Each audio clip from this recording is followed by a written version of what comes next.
3 நாட்கள் ரத்தம் கசிக்கிற நிகழ்வுக்காக கழிவுன்னு சொல்லி ஒரு பெண் பிள்ளையை டாய்லெட்டோட ஒப்பிட்டு நீங்க ஒதுக்கி வச்சீங்கன்னா 300 நாள் அதே டாய்லெட்குள்ள அதே ரத்த கழிவுக்குள்ள உங்க அம்மா வயிற்றுக்குள்ள 10 மாசம் இருந்துட்டு வெளியில வந்தீங்களே தம்பி, உங்களை 3 நாளைக்காகவே பெண் பிள்ளையை ஒதுக்கி வைக்கணும்னா 300 நாளுக்காக உங்களை எங்க ஒதுக்கி வைக்கிறது? மாதவிடாய் அப்படிங்கிற ஒரு எவ்வளவு பெரிய விஷயம் இன்னைக்கு பேசுபொருள் ஆயிருக்கான பேசுபொருள் ஆகல.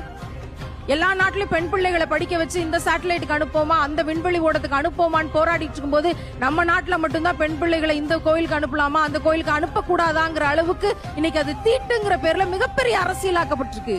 என்கிட்ட ஒரு பையன் கேட்டான், தீட்டுங்கிறது கழிவு வெளியேறுகிற நிகழ்வு, வீட்டுக்குள்ள டாய்லெட்டை வச்சுக்க முடியாது இல்ல, அப்படித்தான் நாங்க பெண்களை வச்சுக்கிறது இல்ல, அதனாலதான் 3 நாள் ஒதுக்கி வச்சிருக்கோம். இந்த ஒதுக்கி வைத்தல் தள்ளி வைத்தல்ங்கிற போது ஒவ்வொரு பெண்ணும் எவ்வளவு மன உளைச்சலுக்கு ஆளாகிறான்னு இந்த சமூகம் என்னைக்கு கற்றுக்கொள்ளும் தெரியல.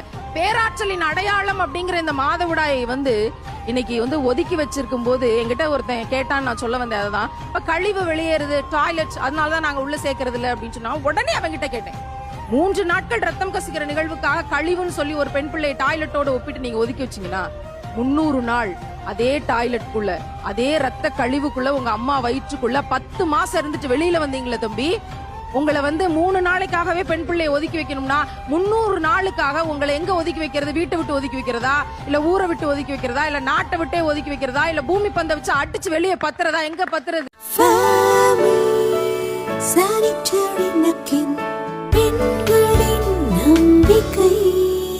கருவை சுமந்திடும் மாதரின் ஆரோக்கியமே